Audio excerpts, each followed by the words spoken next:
Y después de estos días derramaré mi espíritu sobre toda carne.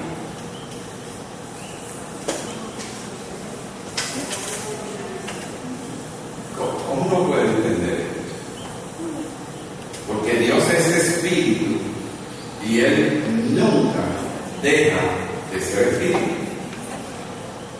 Y dentro de la naturaleza de que este espíritu, es decir, en el intelecto tuyo y mío, ser espíritu es algo intangible. En la racionalidad humana, eso es algo abstracto. En mi juicio, eso es invisible. Sin embargo, Él se decreta como el Dios que, siendo Dios, en Jeremías Él dice: soy Dios de toda carne. Y aquí en Joel dice que derramo de lo mío sobre toda carne. Y aún derramando de él, es decir, que ese proceso que es invisible, abstracto, intangible, sigue siendo Dios. Y no solamente sigue siendo Dios, sino que por ese proceso se constituye en ti y en mí, en Dios nuestro.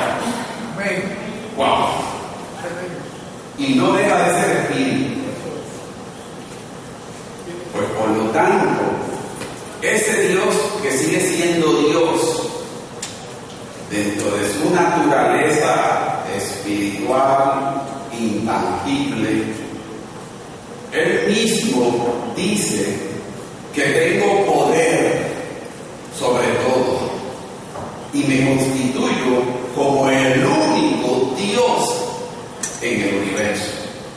Esos son palabras mayores. Porque nadie se ha tirado esa autoridad. Nadie la ha proclamado para sí. Pero este Dios dice: soy Dios, que no tengo ni principio, ni tengo fin. Por lo tanto,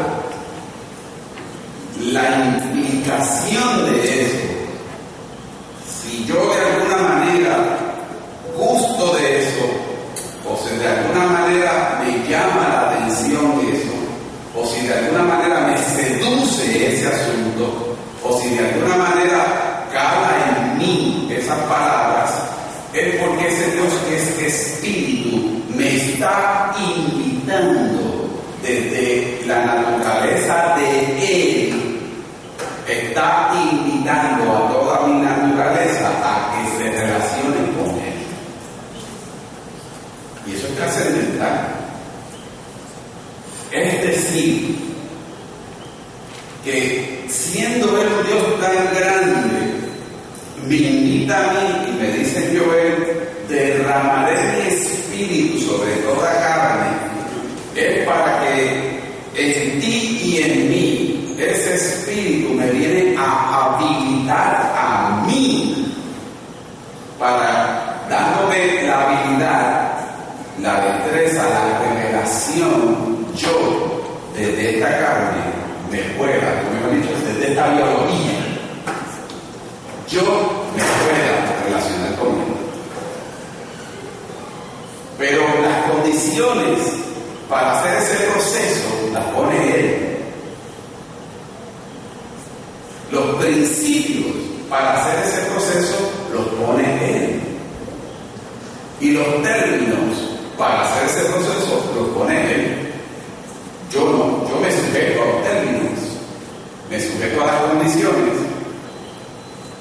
y hago bajo el proceso y la premisa de las condiciones de Él. Y las condiciones de Él son grandes.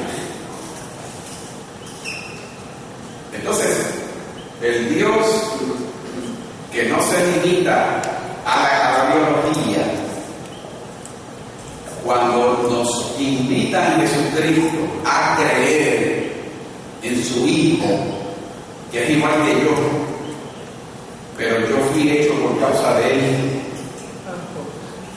porque este molde en el cual fue colocado mi espíritu es un molde que en realidad Dios del cielo lo preparó para su Hijo, no para mí. Naturalmente, la biología se reproduce y se reproduce y se reproduce, y Él puso los límites a la biología de que cada vez que se juntaran dos gametos, un cromosoma en el espermatozoide, en el acto único, que todavía la ciencia médica no sabe cómo es que se da, ahí de momento nace la vida. Porque esos límites y esas condiciones las puso el Creador para que se dieran de forma automática. Entonces, el Dios del cielo puso derechos de autor en ese asunto y le puso el copyright, porque todavía, y en nuestra parte, cuando estudio la biología, todavía no sabemos que eso lo vemos, lo describimos como científicos, pero no lo podemos explicar.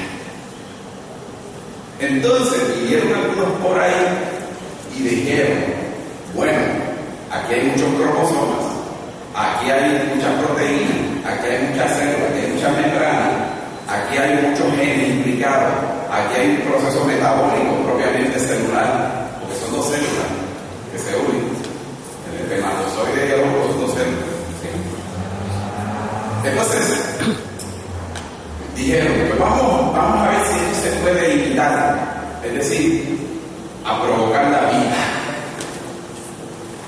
Y se pusieron por ahí a investigar todas las células que había, y de momento buscan la célula más simple posible, y la más simple, porque hay que aprender lo más simple, y lo más simple, y encontraron una célula que no tenía núcleo, y le pusieron por nombre procardiota. No tiene núcleo, que no se reproduce. Pues entonces, como tiene una secuencia de 20 aminoácidos, los que son biólogos saben lo que es eso, que están compuestas ahí, pues vamos a arrancar de la más simple y vamos a empezar a combinarla para ver si nace la vida de ahí. Y todo se queda en procesos natimuertos, porque por más que lo han hecho y por más que lo han intentado, no logran hacer la vida. No la han logrado. De hecho, no han logrado hacer la vida.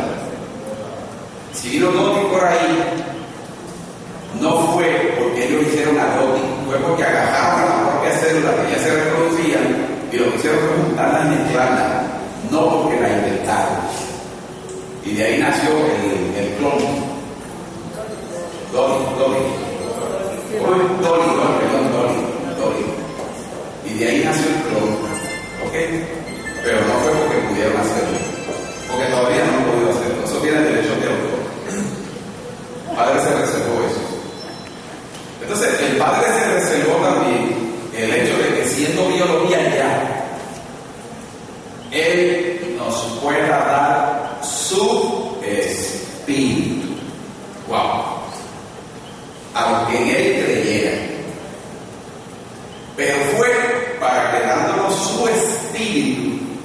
su espíritu obre con esa verdad divina que viene encomendado del cielo a morar en esta carne, porque él prometió que en los posteriores tiempos derramaré mi espíritu sobre toda carne. O sea, esto es un asunto estrictamente sagrado. Esto es un asunto supremamente importante y supremamente espiritual. Si tú y yo hemos sido creyentes y somos creyentes, las condiciones, repito, las puso Él.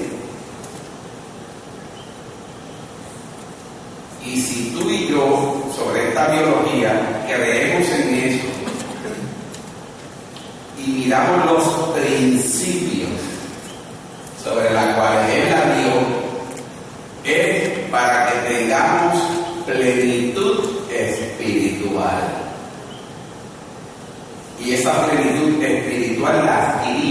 cuando nos relacionamos con Él.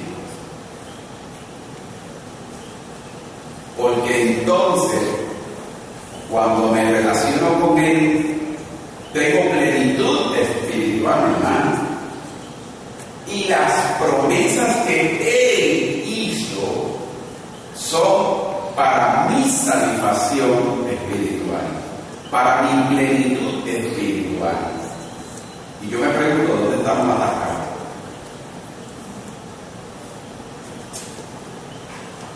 ¿Dónde se atacó la iglesia?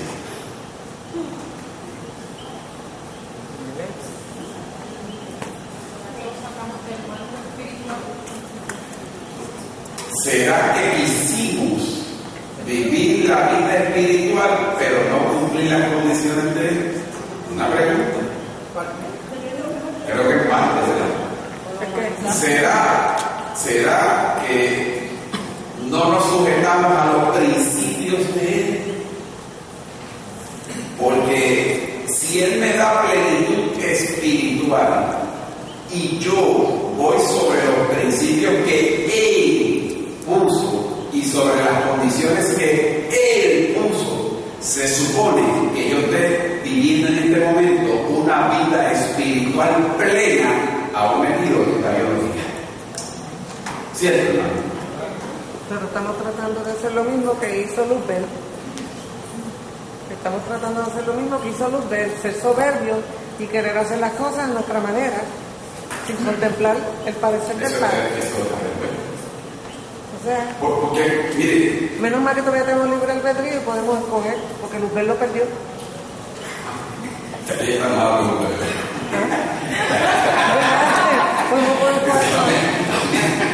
Pero mire,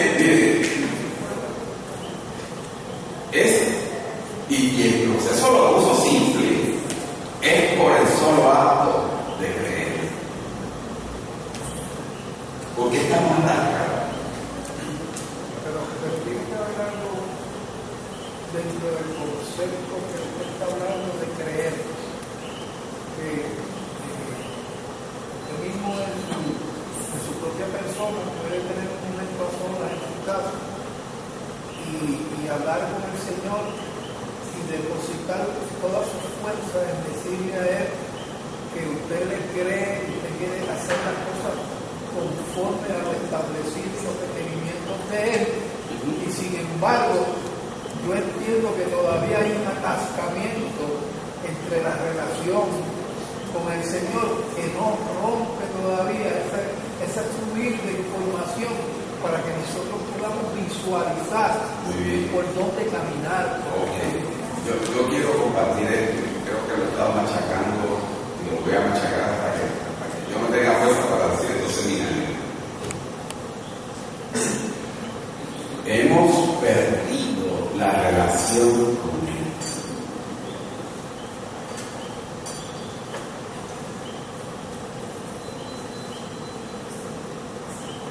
Jesús nunca perdió la relación con su Padre.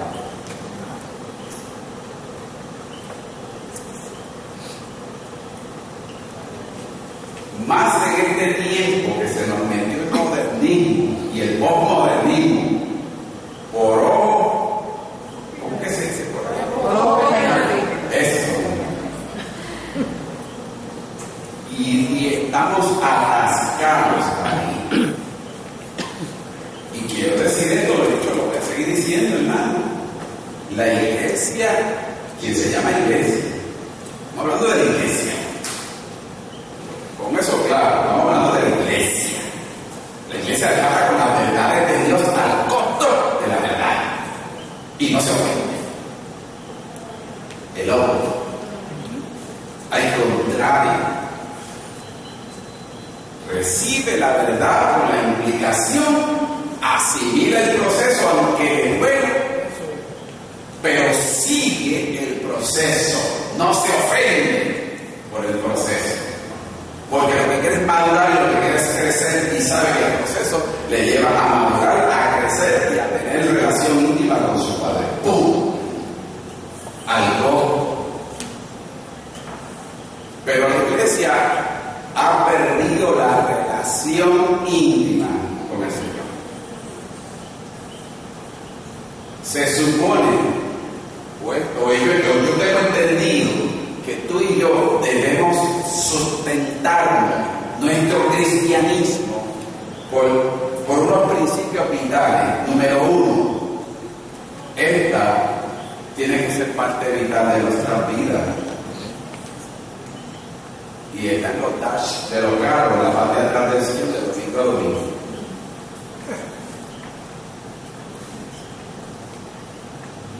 Como el mismo arroz hecho de plátano que usted come.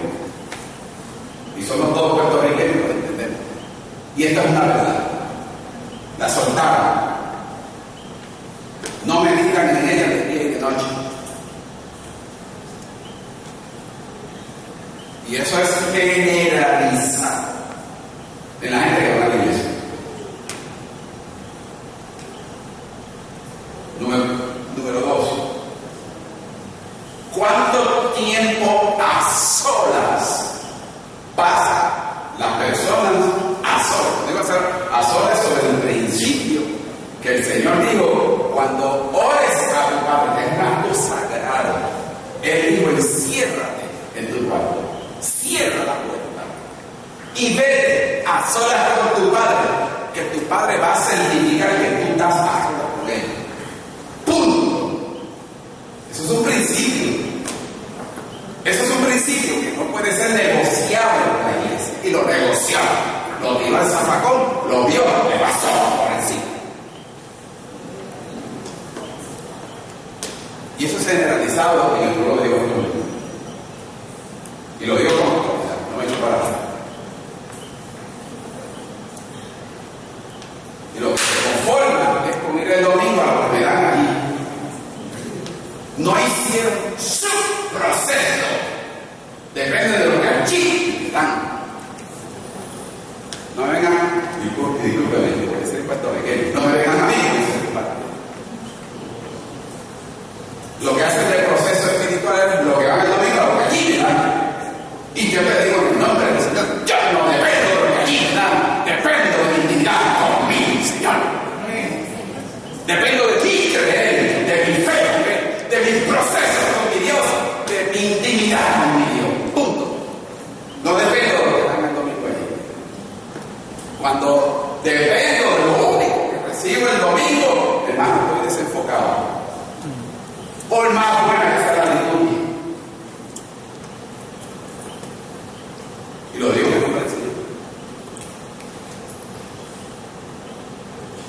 Y no voy a hacer estadísticas, pero entiendo y presumo que creo que la mayoría de la gente está así.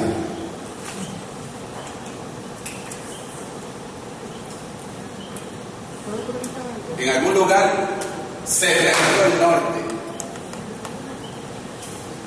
¿Puedo preguntar algo? Esa intimidad puede ser dentro de un cuarto, pero puede ser en el diario de vida una intimidad continua con Dios, haciendo las cosas. Muy buena pregunta, te la voy a contestar.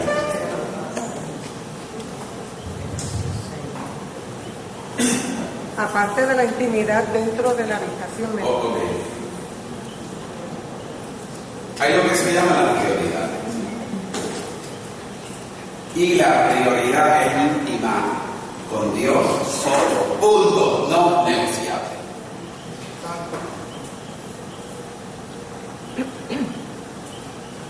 Es que mi Señor lo hizo así, y es tu Señor. ¿Cuántas veces leí la Escritura que se fue despedida a la multitud y se iba a solas? Léelo. Si yo lo leo de manera espiritual, eso me dice a mí, el Espíritu me dice: vete a solas conmigo.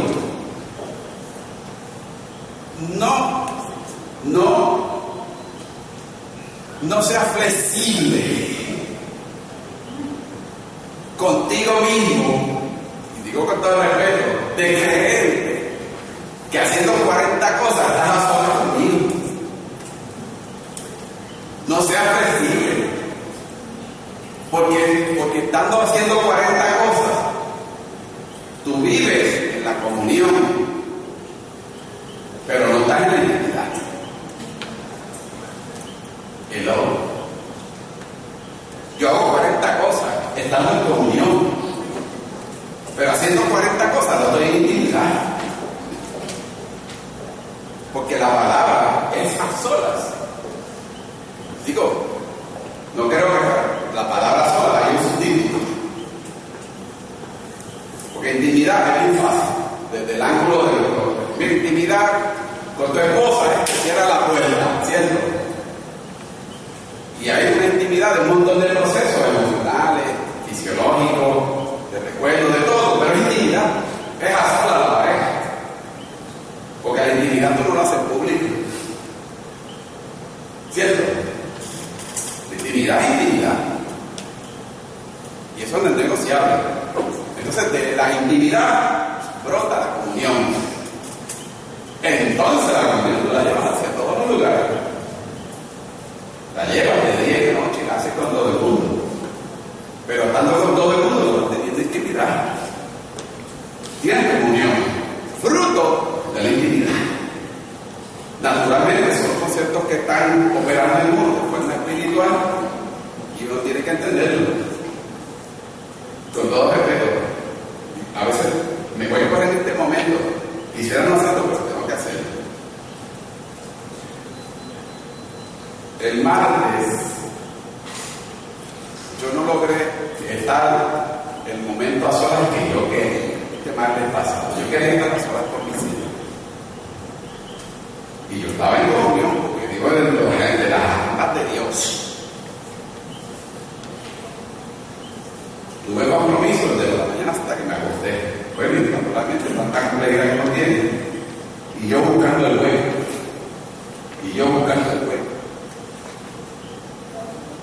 ¿Sabe una cosa? Cuando me acosté tan cansado a las 11 de la noche, yo quería subir al monte, pero estaba extenuado. Yo confieso, yo estaba extenuado. Y mi espíritu se quedó pendiente.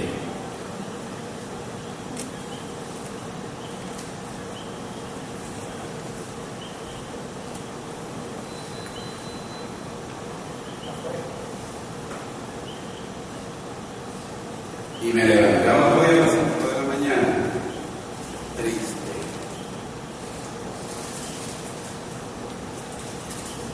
Y afligido. Tenía pena. Porque mi espíritu con hambre todo el día estará sola con su padre. Y yo en los compromisos de él, que no era haciendo nada más, haciendo de mi espíritu se quedó con hambre. Y yo dije, no puede ser eso. Pero si flexibilizo un poco, le doy largas al asunto, sigue y sigue y sigue hasta que apagamos el hambre y sed espiritual que tenemos dentro.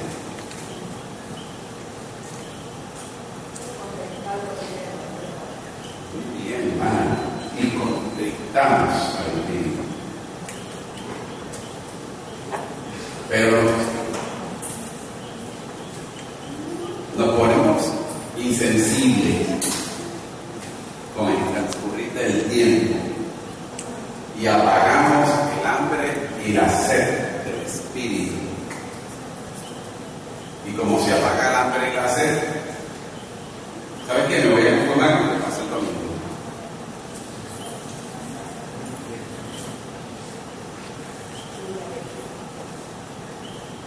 Y flexibilizo todos los principios de Dios. Pues claro, si Dios me llama a una obediencia, ¿qué le voy a responder? Si Dios me llama a una ascendencia, ¿con qué lo voy a hacer? Porque cuando único que puedo hacerlo es cuando mi espíritu está lleno de Él, para los asuntos de Él.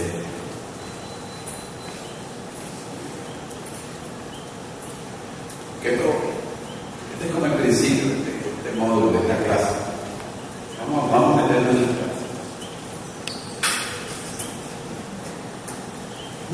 ¿Cómo el cerebro está implicado en la obra de regeneración que hace el Espíritu Santo en nuestras vidas?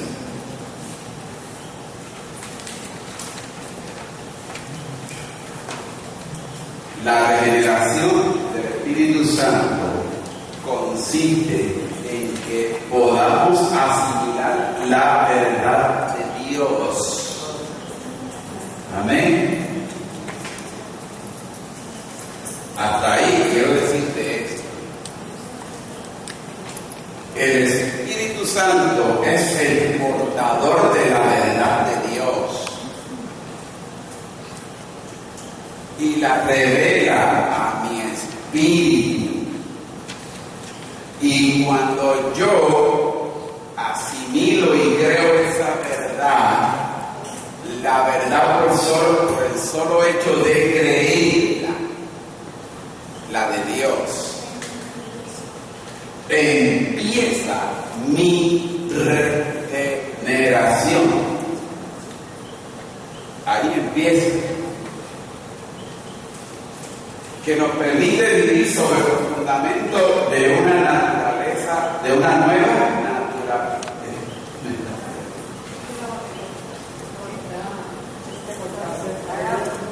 Tiene que pegar tengo batería nueva. o pegarse.